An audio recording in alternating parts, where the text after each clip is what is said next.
in just a minute. Got a lot to cover. Oh man, do we ever have a lot to cover? What a show today.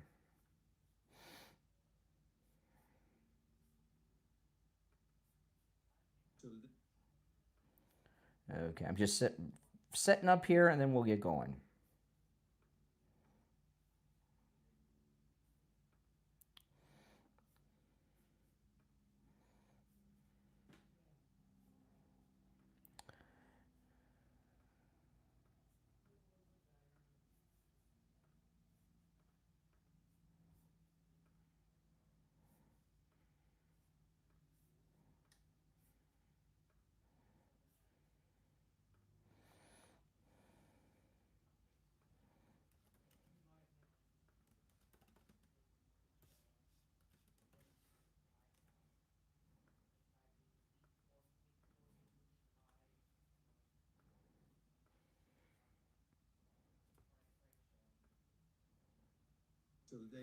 Okay, we're good to go.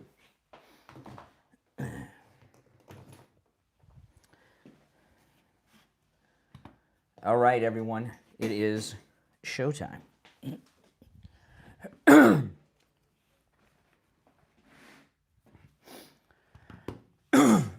Here we go.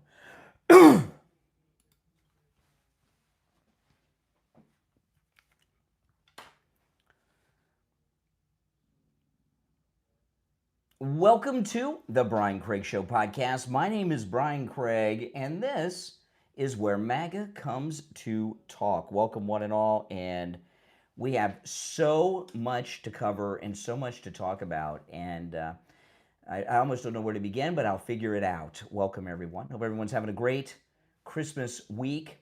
The Brian Craig Show podcast is on all podcast platforms. Wherever you get your podcast, just search for The Brian Craig Show, and I'll pop right up.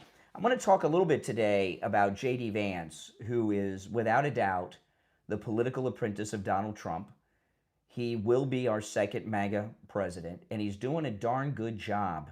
And I want to go through some of that on the program today because, you know, the MAGA movement is here to stay. And these people on the left may not think that it is, but you know what? It is. And that's right. And to keep the MAGA movement going, we need a strong, not just a strong MAGA leader who agrees with us, but a guy that's got, well, it doesn't have to be a guy, it could be a gal, but it's the front runners are all men, and J.D. Vance is the number one front runner now. He already has the endorsement of Marco Rubio and Erica Kirk, okay? We need someone who can take on these evil people in the media and in the government and these liberals and tell them what's up and tell them off when you have to be, telling them off. And he's been proving himself time and time again. So I'm very excited about that. So we're going to cover that on the program here today. But I wanted to first start with this. Maybe the worst case of Trump derangement syndrome is Rosie O'Donnell. And this is from Fox News. This is really a sad lady. Listen to this.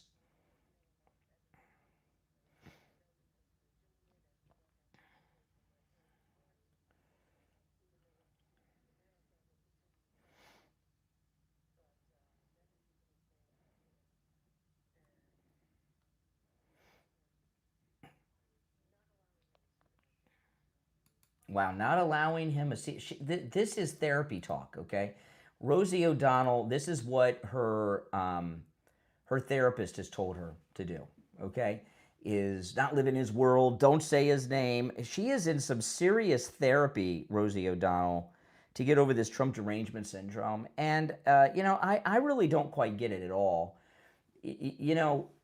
When there are people in office that we had 4 years of the Autopin administration of Biden, right? And a lot of you have been following me during all that time. Were you down in the dumps? Was I down? I didn't like what was going on. But instead of this self-pity and therapy and we got behind our guy, Donald John Trump, and we got him reelected to a second and non-consecutive term.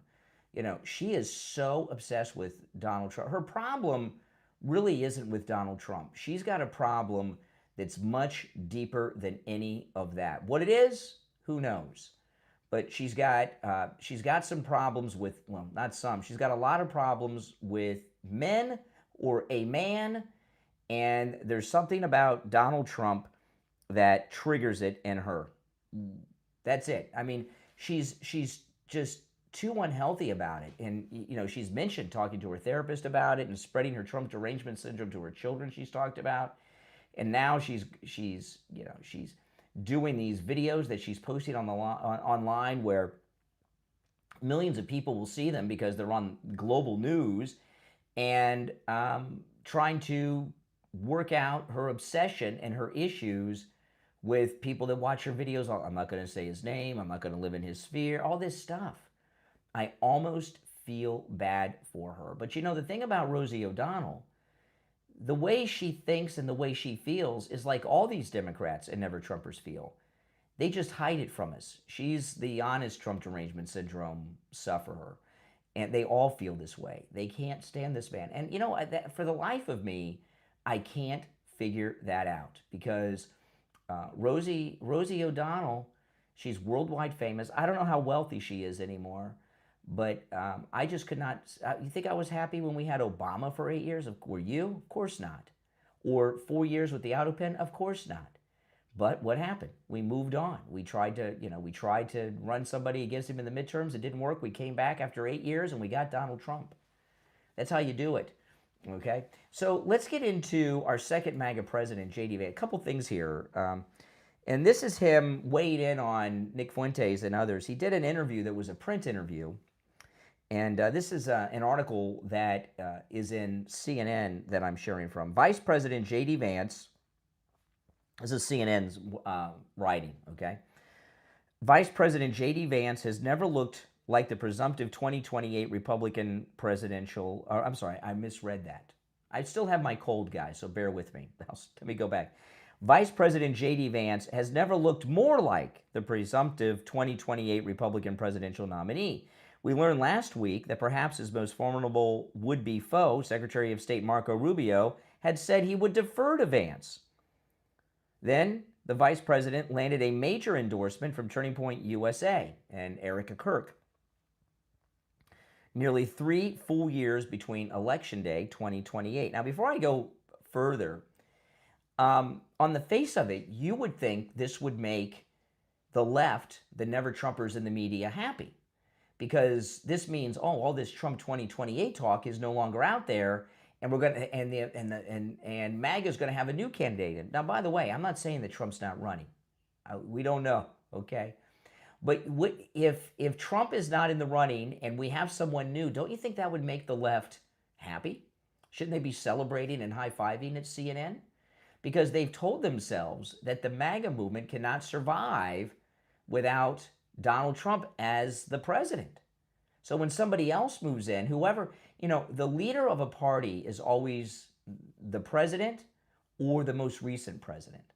So basically, if J.D. Vance becomes the second MAGA president or runs, that means Trump's out. From their view, Trump will never be out, okay?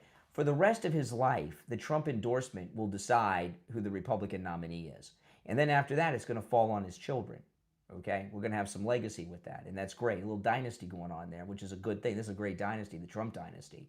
But the left and the Never Trumpers and the Trump derangement syndrome sufferers, they don't sound happy of these multiple confirmations that J.D. Vance is going to be running in 2028, right? So that's an endorsement of sorts of J.D. Vance. It shows you what a great candidate he is.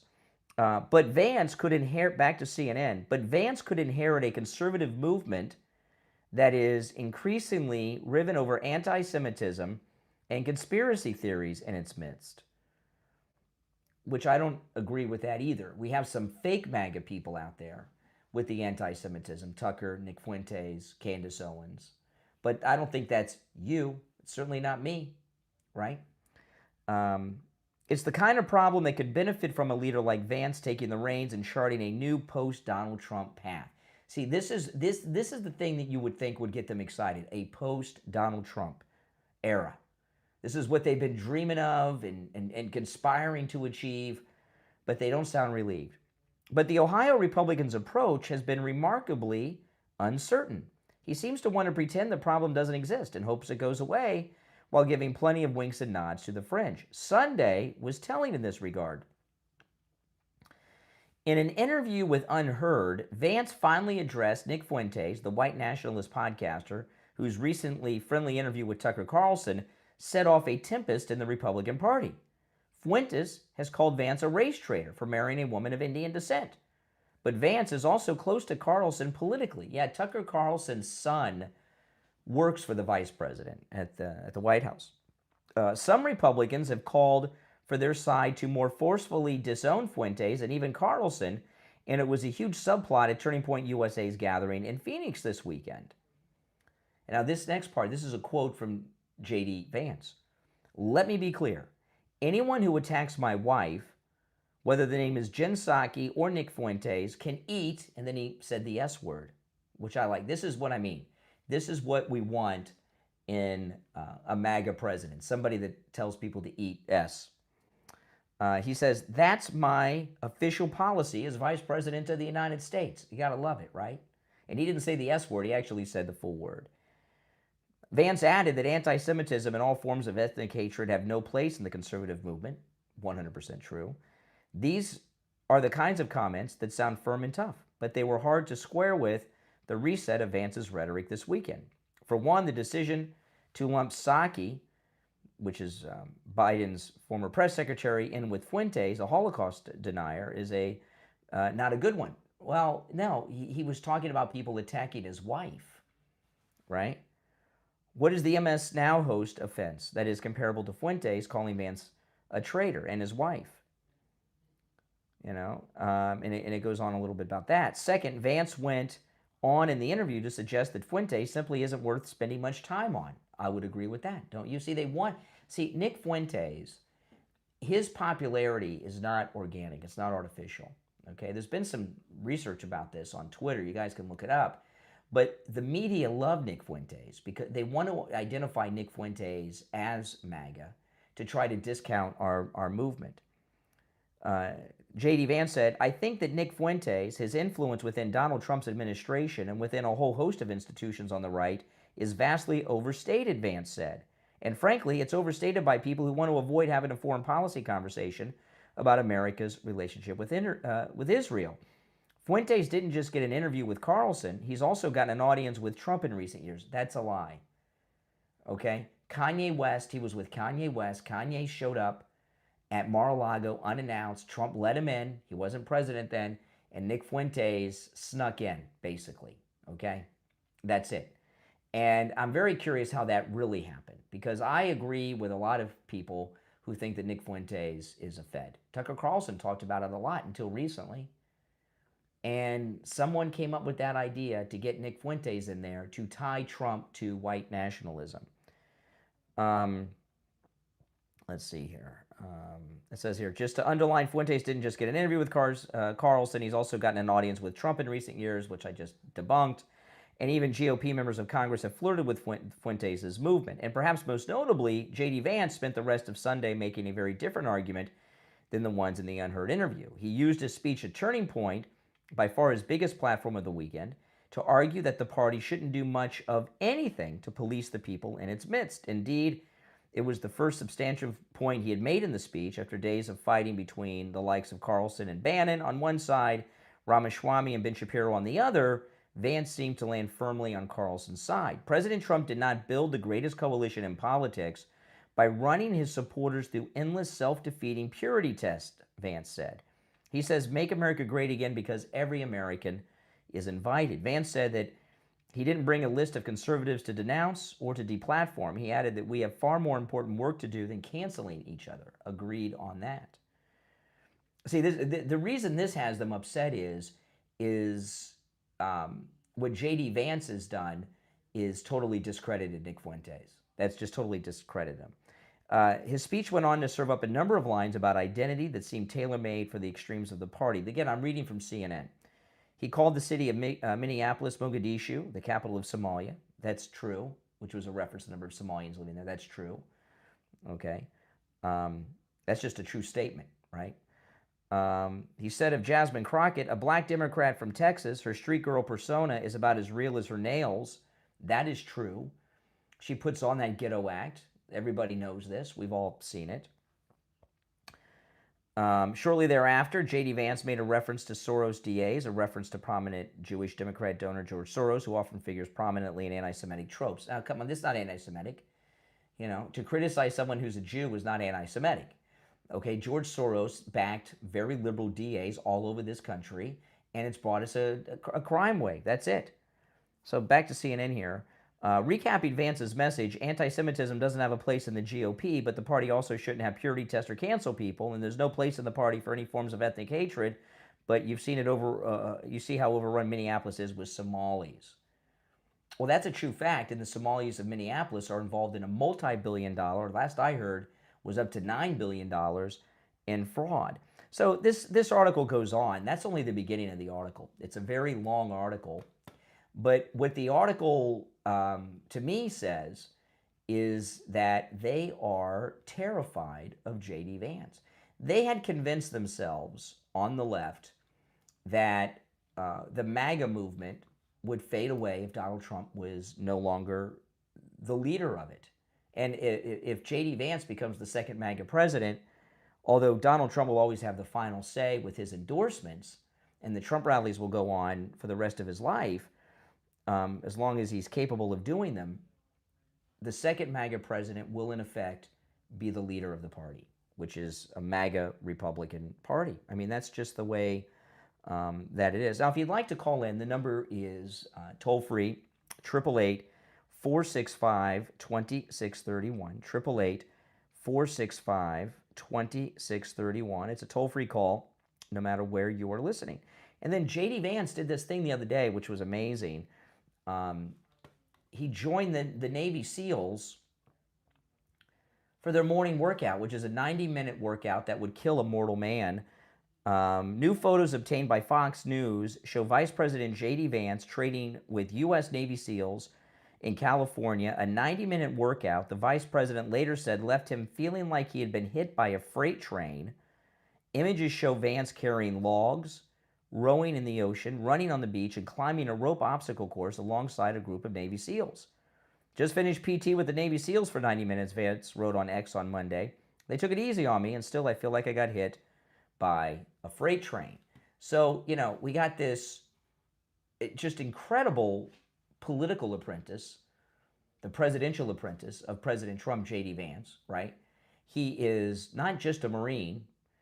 He's still tough and did something that I couldn't do, and I know most guys couldn't, not and survive. I mean, how long could most of us last in that 90-minute workout before we'd collapse? How many minutes? 3, 2, 1 maybe? Who couldn't do any of it. He went through the whole thing. And he takes on these detractors. He's very good. If you've seen him in any of his interviews or press conferences, he has them all eating out of the palms of his hand. When I saw him at Turning Point over the weekend, that press or speech that he gave was a home run. It was one of the most incredible speeches I've ever seen. I was so impressed by it, and I have my only beef is that he's a millennial, and Gen X got skipped. So I don't know how we went from the boomer generation to the millennials, and Gen X is getting skipped here. But other than that, I mean, he's like the perfect candidate. And I don't know any MAGA people who oppose him. None. Not real MAGA. There might be some fake MAGA out there who oppose J.D. Vance because they're terrified of him. But are you? Heck no. All right, now listen, I'm going to take a quick break. When we get back, I got a lot more to share. If you're on hold, stand by. If you'd like to call in, the number is toll-free, 888-465-2631. 888-465-2631. We'll be right back.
Kathy, are you still on the phone? Okay. Just talking to my wife. She's on the phone with her dad.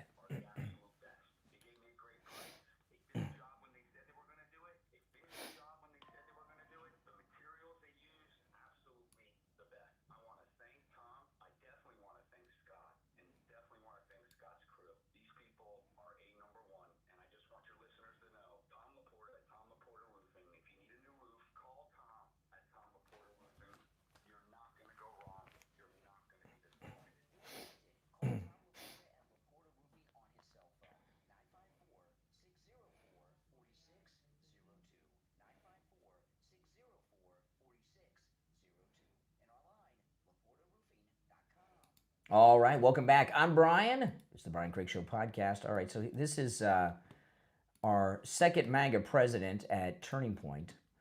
Listen to this. Oh, of course, it wants to refresh as soon as I hit play. All right. Don't you hate when that happens? It happens all the time.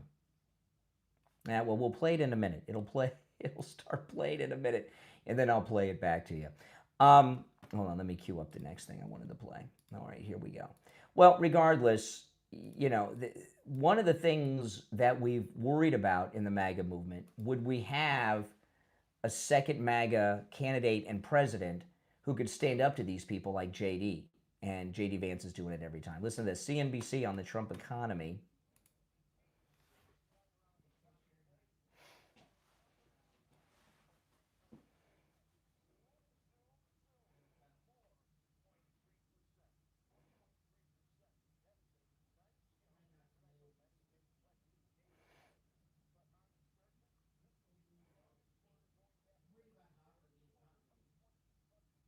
Mm, amazing.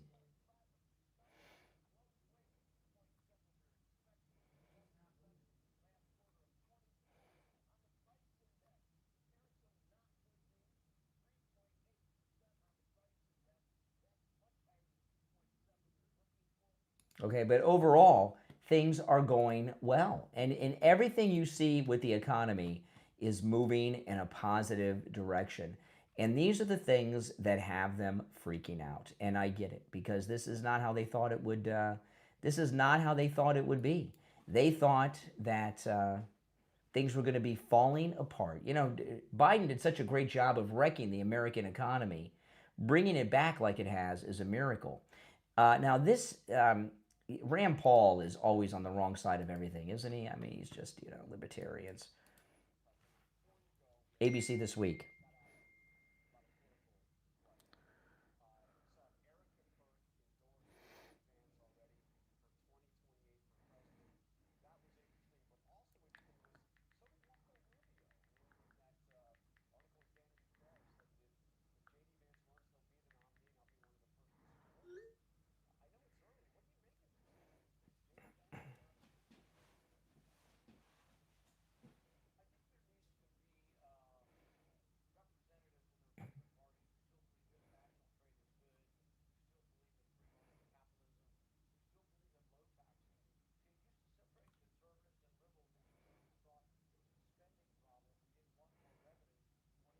Mm.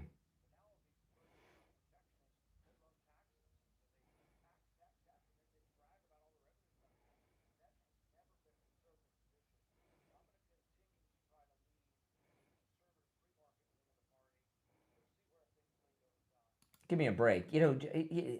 Rand Paul, this is the thing with libertarians, right? President Trump and the vice president are against tariffs. They really don't want any tariffs. It would be great if there were no tariffs on either side.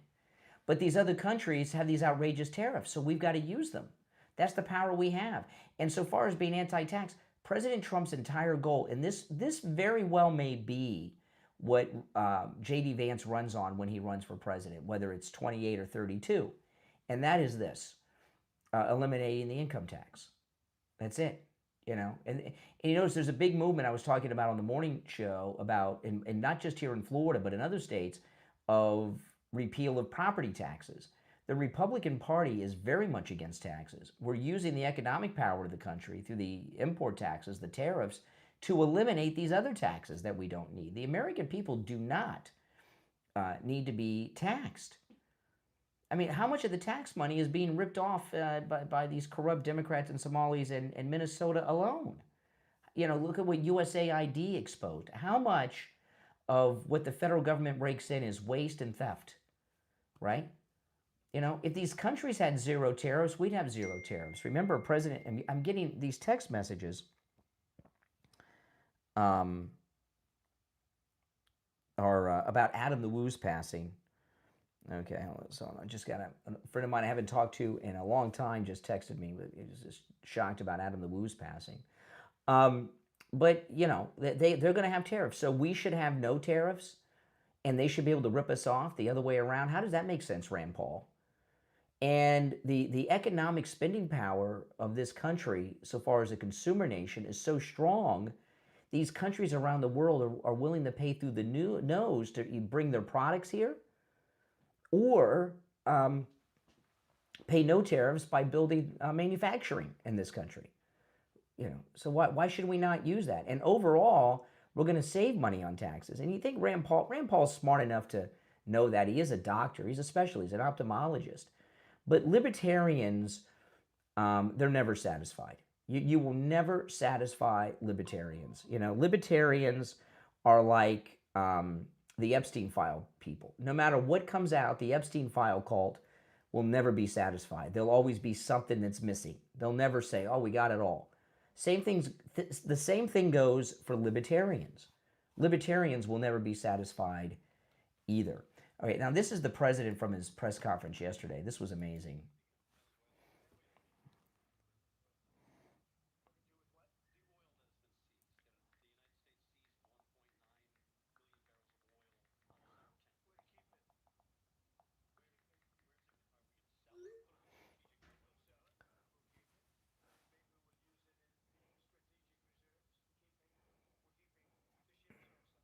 Yeah, isn't that not amazing? That is absolutely amazing. When have you heard a president talk like this? I remember when the Iraq War was going on, with George W. Bush, and we were spending just unlimited amounts of money. Now, Bush didn't care because he and Cheney were getting rich off the military-industrial complex. But remember what President Trump used to say back then? They should be paying us back in free oil for everything we've spent liberating their country. And he used to talk about that a lot. He used to be on Neil Cavuto, President Trump, talking about that. Now he's doing the same thing with Venezuela. And you know what? Venezuela is going to pay us back. When this drug cartel war is over and won, Venezuela is going to be giving us oil at cost, or maybe even less than that, maybe even free, right? But when you look at the damage they've caused, just think about not just the loss of life and the crime, just in medical cost through people that have drug addictions. How much money have they cost the government, the drug cartels, just in healthcare cost? They should be giving us free oil for the next, I don't know how many decades, just to make that up, on top of the loss of life and the crime cost and, and everything else associated with it. But, my whole life I would hear people in politics say, you can't run the government like a business. Well, why not? Right? President Trump's doing it, and you know what? It seems to work out pretty well for him to run the government like a business, doesn't it? Absolutely. And he's going to continue. He's going to continue to do it. All right, I'm going to take a quick break. When we get back, there's a lot more to share. I'm Brian. That's right. This is the Brian Craig Show podcast. We'll be right back.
Mm-hmm.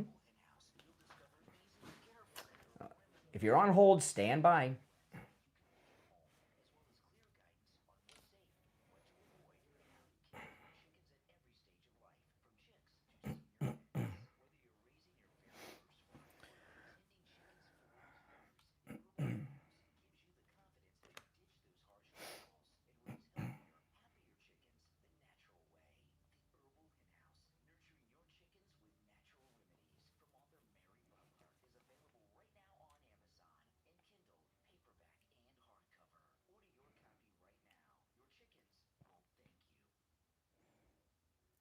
All right, we're back. I'm Brian Craig. It's the Brian Craig Show podcast. If you're on hold, stand by. All right. You're on the air. What's your name? Where are you calling from? Afternoon, Brian. It's Jocelyn Knight out of California. Hey, what's up? Hey, first, I would just want to wish you and your family the merriest of Christmases. Thank you. Thank you so much for assisting in keeping my sanity Ah. over the past year and celebrating the outrageously fantastic victory of having our POTUS return back to the White House. Absolutely. Well, thank you. That was very nice words. In regards to what you're speaking about today, I am of the opinion that I really don't care. I want him to go in and take care of business. Mm-hmm. Anything that happens on this side of the ocean, on the Western Hemisphere, is our business. And that's it, right. and that's all. I don't understand how everybody and their mother ends up forgetting that this guy ended up having an election and, decided to stay in office, causing tremendous poverty. Maduro. I don't understand why he's not being brought Well, up on charges the of being a liberals war like criminal. the liberals like this. Look at Zelensky. He hasn't had an election either. He's passed his term. They don't seem to mind that. I'm going to deal with one situation at a time. That's over in Europe. I mean, and that's over there. But I mean, and I agree with what you're saying. But I'm saying that when stuff happens on this side of the ocean, we are the daddy on the block. Mm-hmm. I mean, Trump is daddy basically to everybody, but we seriously have to take seriously what goes on this side of the ocean and deal with it accordingly. Anywhere of having anybody, China, this, that, or the other, they shouldn't be having business in this area. The Panama Canal, hello, that's ours. Mm-hmm. We have to end up not only showing the world, but we have to unify this whole area and make sure that everybody knows that stuff's not going to be that's not going to be allowed. Correct. Period. End of story. Yeah. We are an empire. I mean, what are we supposed to do? Allow these? Hold on, let me answer these lines that are coming in. Let me put you on hold there for a second. So President Trump's just supposed to allow these, not just killers coming into the country, but these poisonous drugs that are killing people too into the country. He's the bad guy. Makes sense of that. Drugs ends up. Think about it along this line. It ends up affecting across socioeconomic. It doesn't matter whether you're red or blue. It ends up crippling your young people to the point of getting them incarcerated. So guess what? They can't end up enlisting in the military because they have a record. See what I'm saying? Yeah. They are very smart and they're extremely strategic. They ended up overloading our system, overloading our social welfare net. They ended up debilitating, killing American citizens, causing a demon to run havoc, meaning the drugs and having those substances. The incarceration, who has to pay for all that? It's us. So I think he should be brought up on war crimes. I think that country, get him out of there, get it done, have that place flourish. They owe us a debt of gratitude, and we'll just end up taking whatever it is that we need. But I mean, everybody ends up wanting our protection when they're in trouble. And well, President Trump taking the oil from these tankers, and by the way, taking the ships too. That's going to be the new normal. Why not? Exactly. We had to. He flooded us with all of his people out of jails. People don't seem to understand. That was the truth. Guess they don't, because that takes a lot of resources. It takes a lot of money to have to care for those people. That's right. Of course, let them loose, because guess what? We don't have to pay for them anymore. Yeah, that's exactly right. When he ended up, what Maduro ended up doing, what he did, that was a genius move to end up causing us. Listen, this is what happened with Castro with the Mario boat lift. He emptied out his prisons and mental institutions and shipped them all exactly. And then we had this big drug cartel business going on in Miami for decades because of it. When it comes to Trump and him carrying his big stick, I am all for it. As far as I'm concerned, go in there and just take all the ships before they even actually take off. Just go ahead, take them all. Yeah. Don't even let them actually export nothing. Just go. No, you can't go nowhere. Exactly. Just starve them out. They would listen. That's what he's doing. The government down there needs the oil money to function. So he's cutting off the oil, so they're going to go broke in just a matter of maybe a month or two. Listen, all of these people screaming about whatever it is that Trump does, let me tell you something. All of them would end up doing it to us if they could, because they already tried it. Mm-hmm. And if it wasn't for Trump coming back into office, can you imagine the situation that we'd be in right now? Absolutely. Exactly. So get it. He's done it. He's doing it. I want him to continue. Let's go. Mm-hmm. That's it. All right. Well, great call. I agree with everything you said. Take care. All right. She's very right on the money. You're on the air. What's your name? Where are you calling from? Oh, hey, good morning. Good afternoon. It's out of habit from talking to me in the mornings. That's okay. This is Joan in Tampa Bay. Hey, Joan, what's up? I call you in the morning. I got to say, I love J.D. Vance. I think Trump made an excellent choice when he chose him for vice president. And, the guy's got a sense of humor. Did you hear the latest shoe story? That was hysterical. Oh, that was great, yeah. That was awesome. Oh, the shoe story was great. Mm-hmm. Yeah. And I love what they're doing with Venezuela. I love what they're doing with the border. Everything that they've done. Oh, yeah. And I started voting for Trump in, his first term. I voted for him in the primaries and the regular, and I've done it all the way through. He's the best president we've ever had. That's all I got to say. No doubt. All right, Joan in Tampa Bay. No doubt about that. You're on the air. What's your name? Where are you calling from? Hey, Brian, this is Sean from Massachusetts. Hey, Sean, what's up? Well, first I want to wish you and the family Merry Christmas and a Happy New Year to come. Thank you. I will be, by the way, I will be live streaming on Christmas morning, guys. Nice. So very good. So hopefully you guys will join me. Spread the word. Mm-hmm. And also, rest in peace to Adam the Woo. And, that's it. And my mom's a big fan of you, too. She wanted to say wish you all the best as well. Well, say hello to your mom for me. I appreciate it. Say hello to Mom. I will. I will. Thank you. And Adam the Woo, rest in peace. He was an amazing creator. And what a shame. It's been surprising. The Adam the Woo passings really. I was a big fan. I didn't tell this whole story today, but I met him. I mentioned I met him 3 or 4 times, and I had tried to meet him a few times and always missed him. And you'll probably laugh at me, guys, for doing this, but I did something to not only go out of my way to meet him, but to get in his vlog, okay? And I don't know where they are now. Somewhere I have some Adam the Woo t-shirts. I've been a big fan of Adam the Woo for a long time. And I used to be an annual pass holder at Disney World, and I gave up those passes years ago, but I don't have them anymore. But when Disney World here in Florida reopened after the lockdowns, if you were an annual pass holder, they had a special opening for annual pass holders where annual pass holders could get in. You had to make a reservation. So I made a reservation, and I wore, so I knew there'd be very few people there, and I wore one of my Adam the Woo t-shirts. And I figured, well, there's so few people here. He's about well over 6 foot tall. He's like 6'6". He's a giant. And I knew I'd get to see him. And if I wore his shirt, I knew I'd get his attention. And there's a gas station at Disney World. I was at a gas pump on the phone with my wife, and Adam the Woo walked by in front of me. So I was like, holy smokes. I saw him vlogging. So I got out of the car and said, Adam. And he said, oh, nice shirt.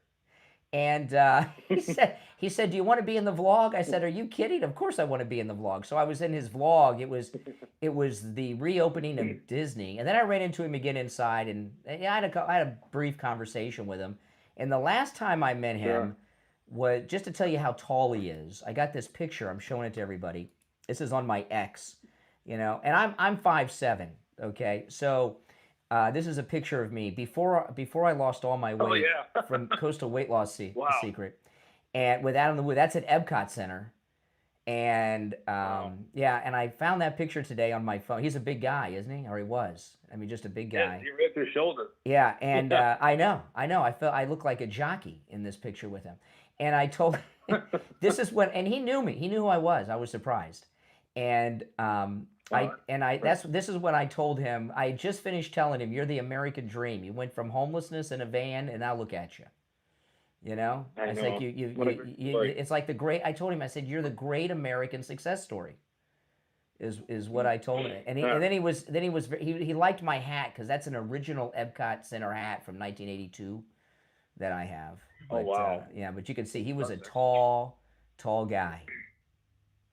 But anyway, he will be missed. What a story. Yeah. He used to come over now to Massachusetts because I live not too far from Salem, Massachusetts. That's a historic town in its own way. And he used to go there and do vlogs, and he used to go through there all the time and create some nice content. It was kind of nice that he went everywhere. He was all over the place. Yeah, very cool. And the thing that one of the things everybody likes him, and I'm very surprised that. None of the YouTubers that knew him personally have, as of this moment, have released a video about it. And there's a lot of YouTubers that knew him personally and would vlog with him and everything else. And as of this moment, none of them have released a video about it. His passing. It's almost like they've. Who?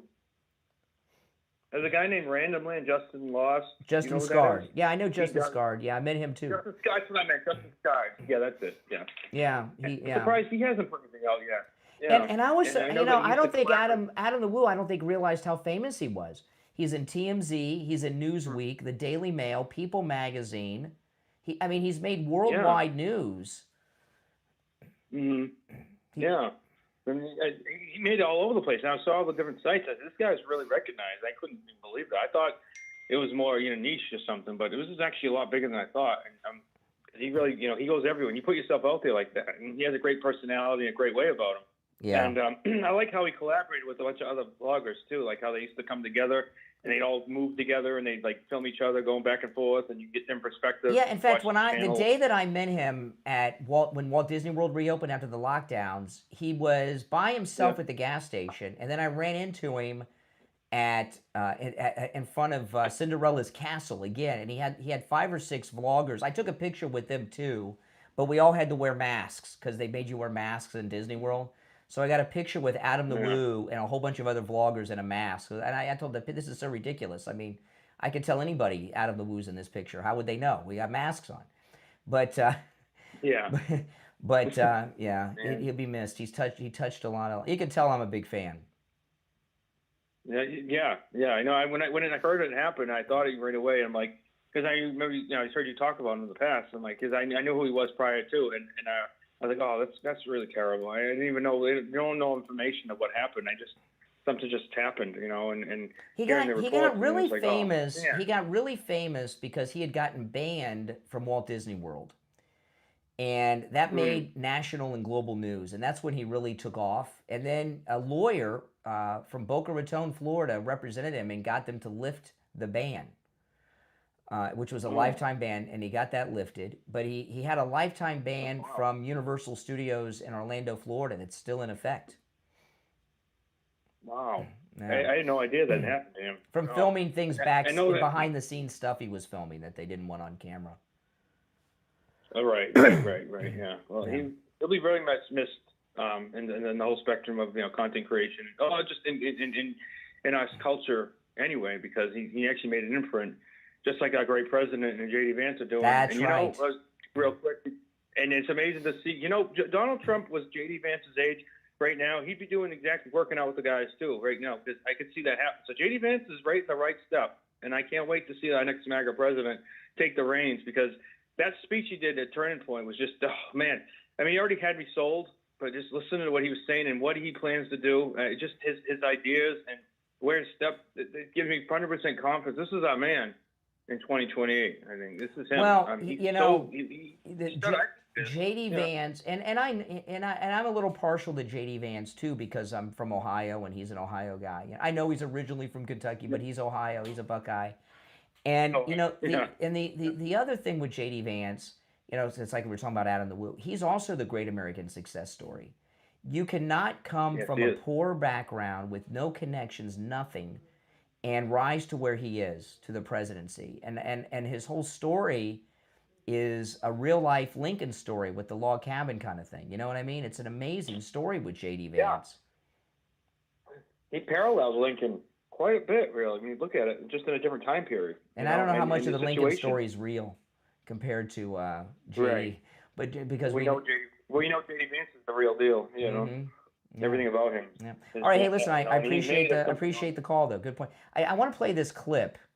And then I got a political thing I want to get back to. This is Adam the Woo that I've been talking. This is from a documentary, and you can find it on YouTube. This is just a clip, but you can find the whole documentary. I know what it's from just by the image on the clip because I'm such a fan of Adam the Woo. It's called "Who Is Adam the Woo?" is the name of the documentary. It's on YouTube, and there's a guy. The guy that made this documentary has a YouTube channel called "Please Stop Vlogging." Please Stop Vlogging. And he did this Adam the Woo documentary years ago. And here's Adam the Woo talking.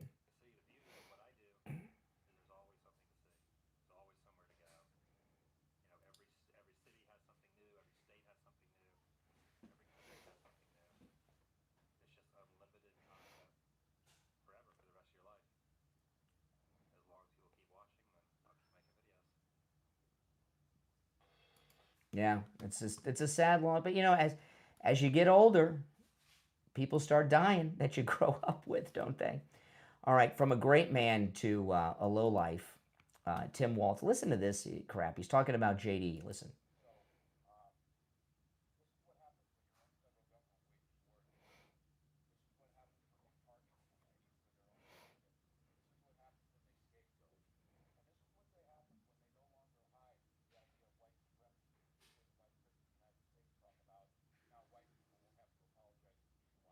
Yeah, I mean, first of all, I'll play this whole clip.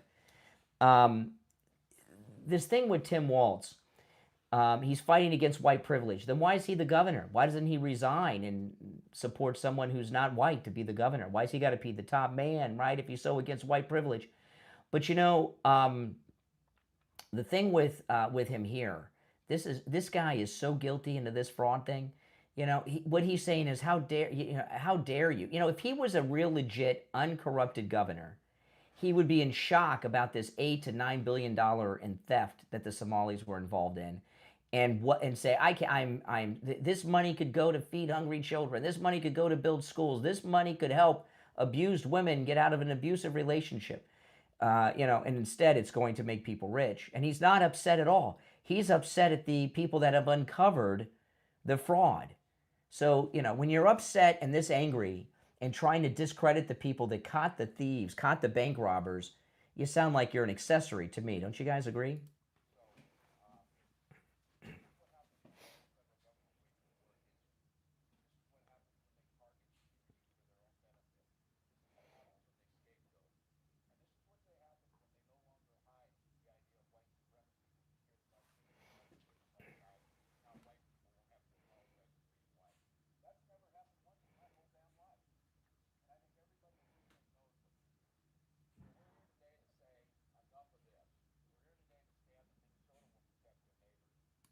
Their neighbors, the thieves? This just blows my mind. How dare you? How dare you go after these thieves? The arrogance of it is. I mean, does he? Let me know in the chat or in the comments. Does he sound like a guilty man to you? Yeah, he does. If you're new, welcome to the program, and make sure you follow and subscribe on whatever platform you're listening on. And, the Brian Craig Show podcast is available on all podcast platforms. Wherever you get your podcast, just search for The Brian Craig Show, and I'll pop up. If you want to catch the live show where I'm taking live calls and also the video form of the podcast, go to YouTube or YouTube Music. You can catch the video form of the podcast on YouTube. Search for The Brian Craig Show. Catch me live and even call in. If you'd like to support the program, become a Patreon supporter. If you're a Patreon supporter, you get access to a lot of exclusive things. Commercial-free editions of all my podcast episodes.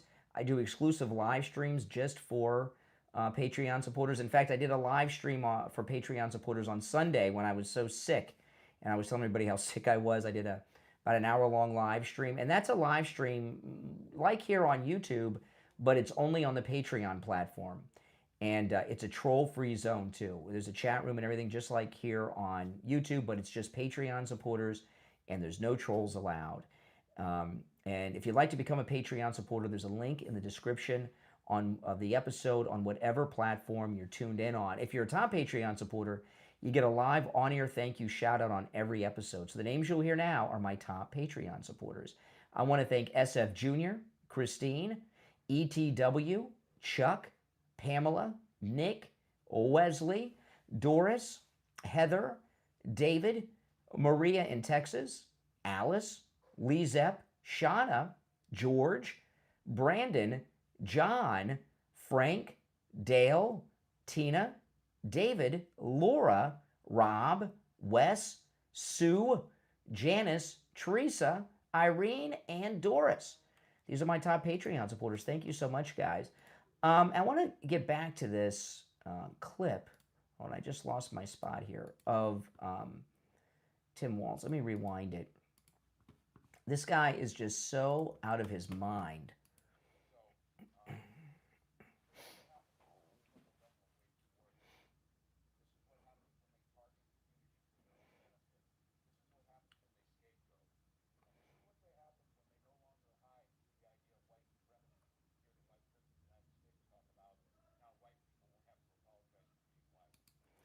Why would anyone have to apologize for their skin color?